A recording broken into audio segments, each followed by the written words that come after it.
Hey guys, my name's Andrew Pecoraro from Pex Metal Picks, and I'm here with Atreyu.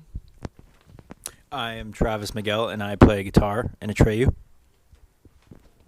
Brandon Saller, drums, vocals, Atreyu. No, I got it for you. I got it.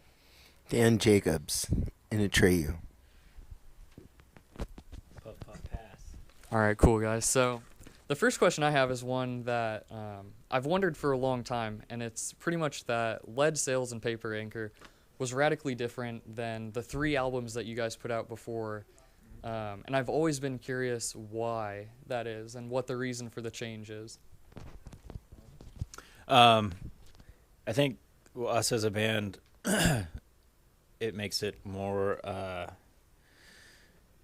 rewarding, I guess, to expand and do something different. We're not the kind of band that is going to do the same thing all the time.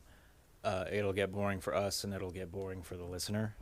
Some bands can pull it off and do it quite well, but I don't think we're that band. So I'd just rather not. he just said we just rather not. Yeah. So yeah, Just switch things up. yeah, switch it up. Change up the cereal every once in a while. Switch it on, flip it on them, flip the script on them. All right. So next question, kind of just a follow-up. When you guys were writing Congregation of the Damned, that was more similar to Lead Sails.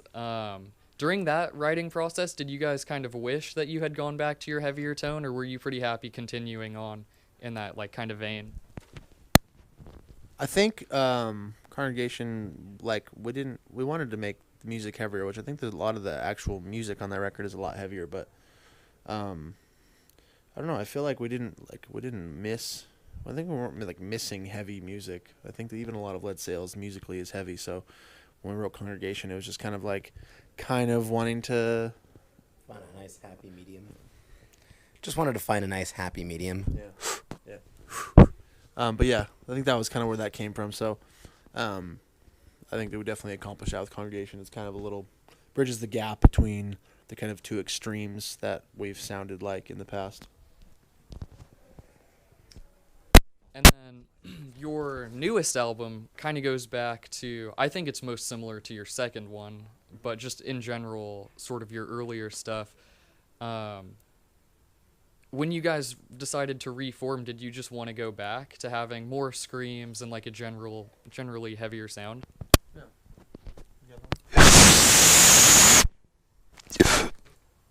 It's a strong one.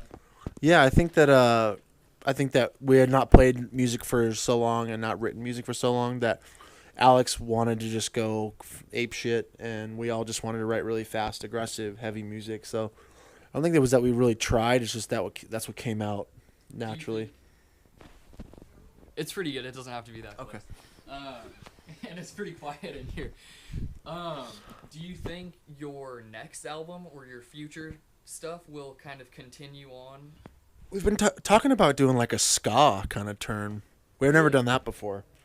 Like a reggae ska kind of two-tone thing, but Very islandy. yeah, Something for the islands. yeah, Huh. like island music meets Metallica. Yeah, go tour Hawaii and stuff. Yeah.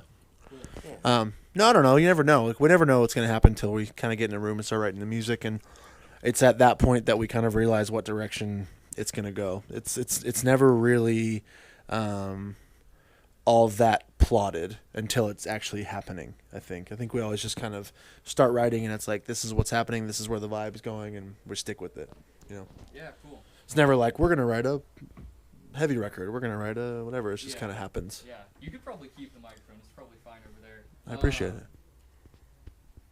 So going way back to your beginning, when you guys were called Retribution, what led to the name change, and how come you settled on Atreyu? We at the time we've always been a kind of a heavy band. Even when we were a punk band called Retribution, we were pretty heavy for a punk band, and it was kind of evolving into a heavier and heavier sound. So once we got to a certain point, we're like, okay, it's kind of evolved to a point where we feel it's almost something else now. So let's maybe start fresh and not be labeled as a punk band, and come back more as a metal, hardcore, punk kind of hybrid thing, where we could kind of be a mixture of all the styles of music we like, instead of just being we're just punk. We could be a little bit of everything. So how did you settle on the name Atreyu? when you were picking new ones? Well, Stupidly. a lot You of don't like it now? well, a lot of bands were getting their names from comic books and movies and sci-fi horror movies, fantasy movies, things like that. At that time, so we were very influenced by that scene. So we were like, oh, maybe we could look for names in that world. And the Neverending Story in particular was something that popped up in doing this. And the name Atreyu, out of all the names or characters in the movie, seemed to stand out the most, have the most bold, I don't know, vibe to it. Yeah. Okay, this next one's for Brandon, and it has to do with having a drummer doing vocals in a band, because Yeah. hardly any bands do that. So how do you go about that in the writing process? Do you kind of structure the songs around that? We make him move his arms around while Like, he's... do you have to Yeah. slow down your drumming writing. parts to do the singing at the same time? Not necessarily. I mean, I feel like I've gotten into a little bit of a pickle sometimes because a lot of times we write a lot of the vocals last. So a lot of the vocals we'll write like when we're in the studio without me ever playing them until after the fact. So I've kind of gotten in a little bit of a pickle where I've had to like figure some things out and kind of like compartmentalize my brain a little bit. But for the most part, it just kind of happens. Like if it's something that I'm playing that's difficult, I just have to figure out how to do it, which is a fun challenge as well. Yeah. So now we'll jump up to 2011. Basically, when you guys decided to go on hiatus and take a break.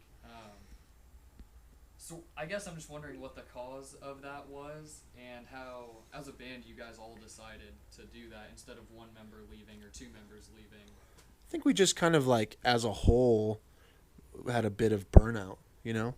Would be fair to say. We hit a wall, per se. I think if you even look at our career, every album is with a different producer. We were always kind of looking to see if the grass would be greener on the other side, and getting a different producer also changes up the recipe a little bit, and we're a band that's always trying to change it up and keep it fresh, so that definitely played into that. And even kind of coming full circle, even as going as far as taking a break and taking a step back from touring and everything, because we just felt like we just didn't know what direction to go next. It just kind of felt like kind of overwhelming. So when we did come back around, we came back kind of feeling a little bit more, well, not a little bit, a lot more rejuvenated, and knowing ourselves a little bit better as far as inside and outside of the band. So we could, do our thing and not be guessing what it is that we should be doing. Yeah. Just like he said, we were pretty much burnt out toward the end of that album cycle. Mhm. We had been touring pretty much nonstop, and by the end, we were literally physically sick and fried, and we were kind of just clocking it in as far Yeah. as shows go. And that's kind of a sign, you should probably rethink what you're doing. Yeah, I feel like you like, as a band, I feel like you don't really like, a band doesn't deserve, nor to like to just be in our position and be lucky enough to play music for a living if you're like just kind of there, so I think we kind of all had that feeling where it was just kind of getting a little bit fried. And like I said, for the first time in our career, it was like we didn't know what step to take next, so it was just like, let's just stop this for a second, and like, if it's for a year, if it's for 10 years, if it's for 10 minutes, like, stop for as long as it needs to happen, and if when it comes back, we'll feel good, and we'll do it again. So that's just kind of how it went down. A lot of you guys broke off and did side project sort of things also. Mhm. So how was it getting all the members back together at the same time, to officially reform and take breaks from other stuff that you were doing? Was that... Took a lot of phone calls and conversations from Dan to everyone else in our band. Yeah, I'm just kind of calling and chipping away every 6 months to a year just to kind of see where everyone was at. And there was always be some sort of collective effort of 2 to 3 members on board, sometimes even 4 at a time, but there was never everybody all at the same time. So eventually it was like got to a point where it was like finally everybody at the same time was like, all right. So then it was like, okay, now from there it just started snowballing, and Okay. here we are. One question that I didn't put on here, but kind of comes from a comment that you made, Dan, was that you guys kind of experimented a lot in terms of, like, the grass is always greener. And so you guys were on a lot of record labels. Yeah, a And couple, yeah. How come you guys switched around so much? Did you have a favorite? I'm kind of looking at Victory. Did you guys have a least favorite? Well, Victory, I mean, we fulfilled our contract with Victory. Like, we didn't leave because, I mean, weren't, I guess, necessarily happy there, but we fulfilled our commitments to that label and thought that where we wanted to go next Hollywood seemed to be the right choice. They didn't have any bands like us on their roster. They didn't have a lot of bands in general on their roster. So we felt that they would, they could actually pay attention to our band and focus on stuff that we want to do. So I guess, all record labels are, they're all in the same business. It's all make money off of a product you sell for them. Yeah. It's just a matter of which one is going to bend you over more. Yeah. And who's more or least enjoyable to work with. Yeah. Victor in particular was, as much as they did a lot for our band and got us a lot of places, he was just kind of fucking us the whole time.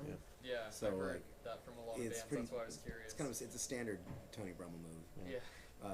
Take advantage of young kids before they realize what's going on, and then he has all your money and you can't do anything about it. Yeah. I don't think there's a such thing as having a relationship with a label that's 100% smooth. No. I would honestly say the closest thing we have so far is probably the label we're on now. Yeah, We haven't they're run into any problems. They're very willing and eager to collaborate and work with our ideas and let us make whatever music we want to make, and so that's probably the closest thing that we've come to. At least when they have their hand in our pocket, they're massaging the D. Exactly.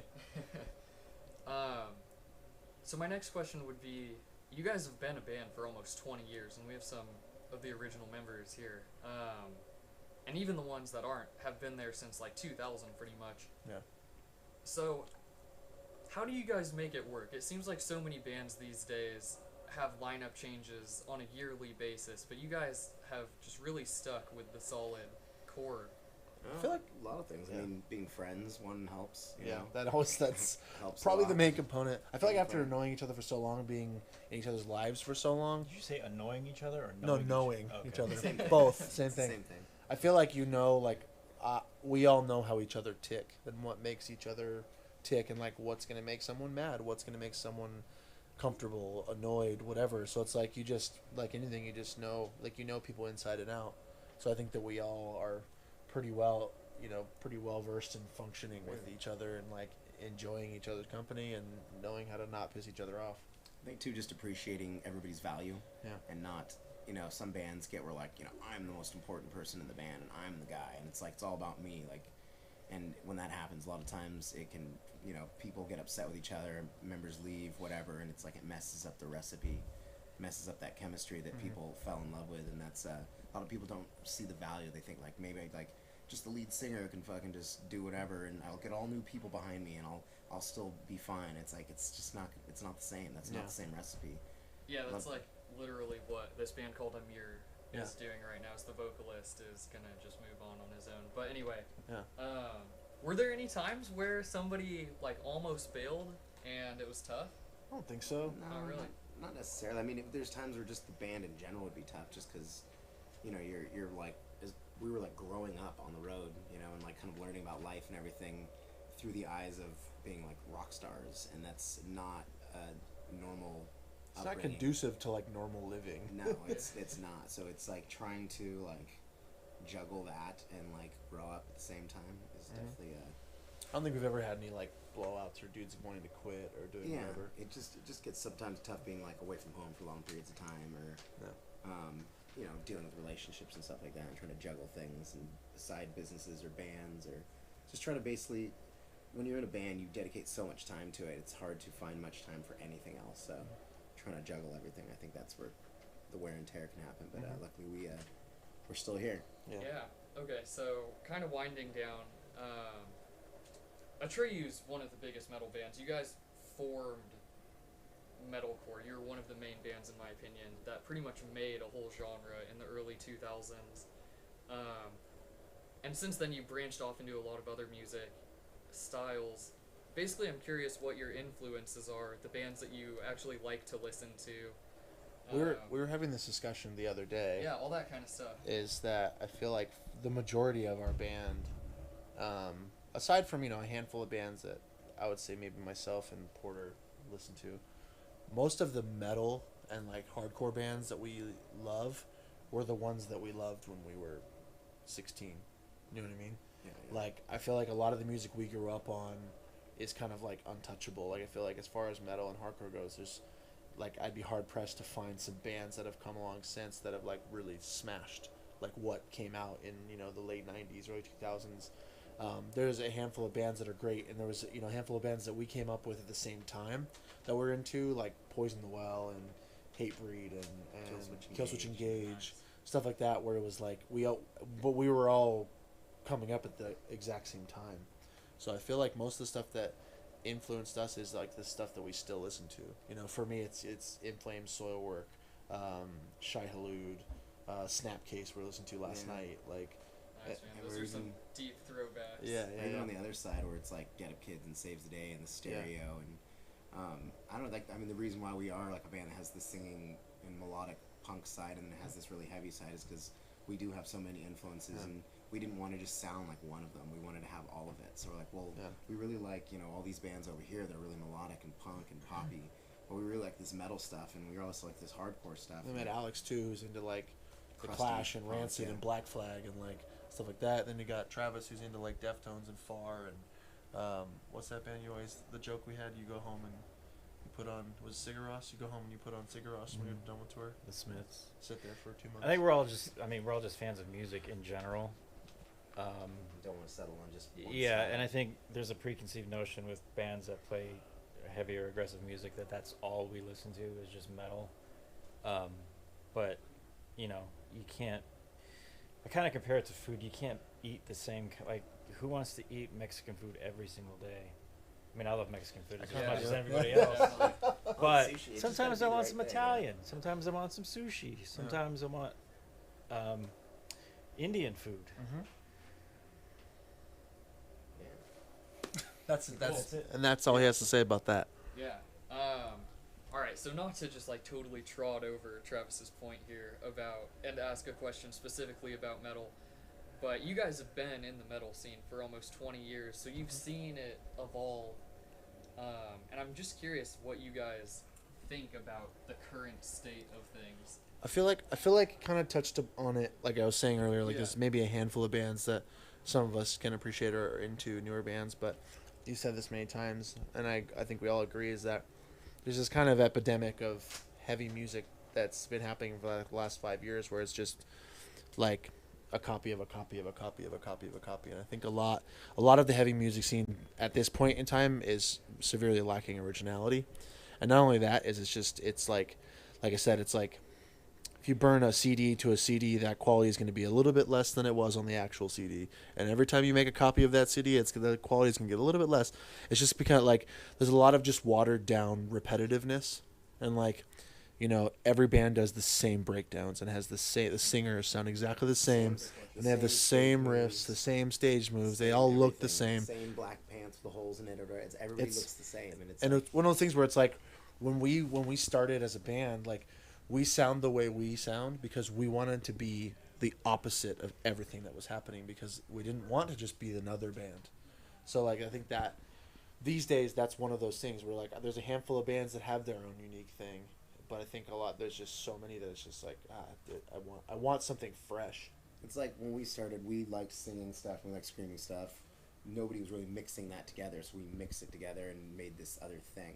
Now people just hear singing, screaming, and I'm going to start a singing, screaming band. And it's like, now it's something else. Now it's turned into this whole other thing where there's like standards and bars being set for like how your scream has to be and how your singing voice has to be. And it's everybody, I mean, you could play, where was it?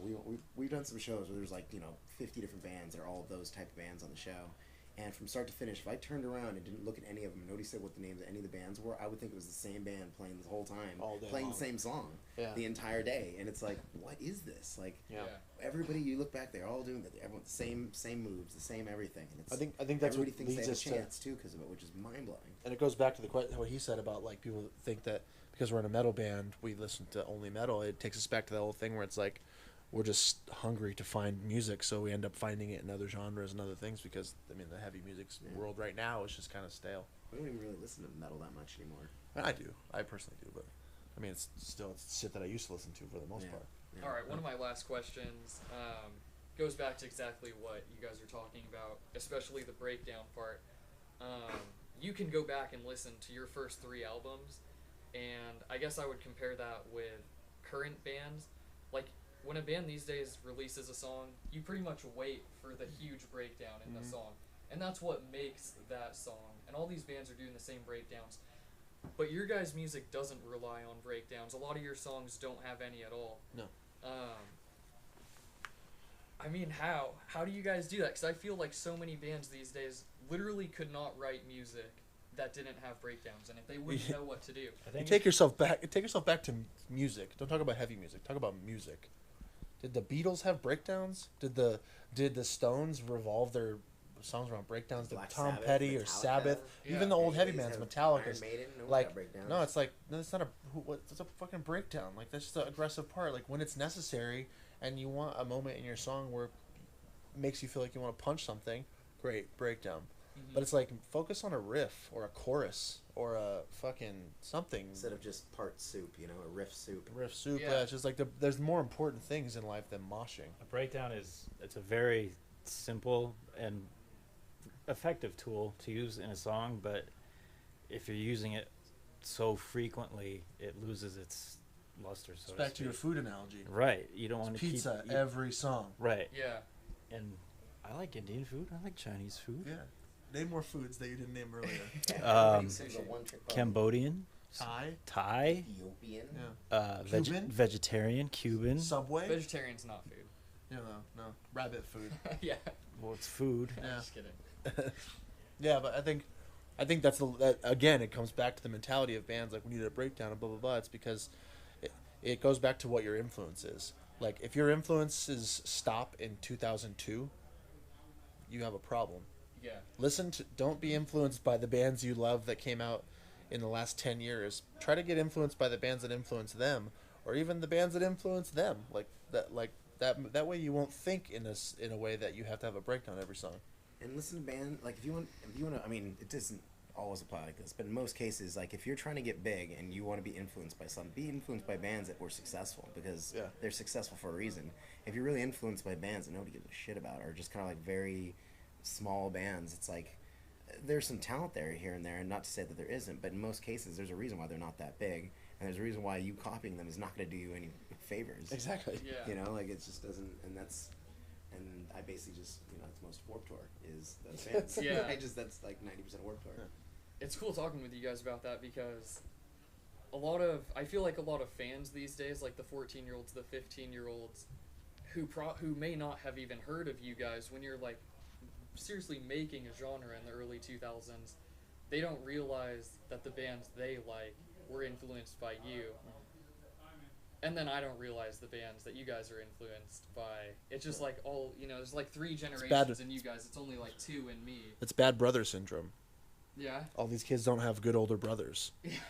I had a great older brother that got me into like punk, and like my dad got me into stuff. You gotta have someone. His older brother introduced him to us. Yeah, Mm-hmm. my older brother was friends with Alex, and so it's one of those things. You gotta have someone to let you know what's good. Yeah. All right. Cool, guys. Well, the last question would just be about the future of your band. I know we already talked about your future musical direction, sort of undetermined, but I guess just any music videos, tours, albums, songs, anything for 2016. I mean, Long Live's about 6 months old. We just put a new video out for what video we put it? Bitter Broken Memory, and we'll be touring throughout the year and playing shows, making new music in the future. Again, like the most important thing for Atreyu now and into the future is have fun. So we're gonna make music at our own pace and play shows and have fun with it, And we Awesome. hope that everyone else does too. Cool. All right, guys. Well, thanks for watching. Well, I guess I should ask, do you guys have anything else you want to say to your fans if that wasn't it? Blue green. Thank you guys for listening, and we hope to see you soon. Thank you guys for listening, and we hope to see you soon. All right, guys. Thanks again for watching. This was Atreyu, and thank you guys so much for your time. Thank you, man.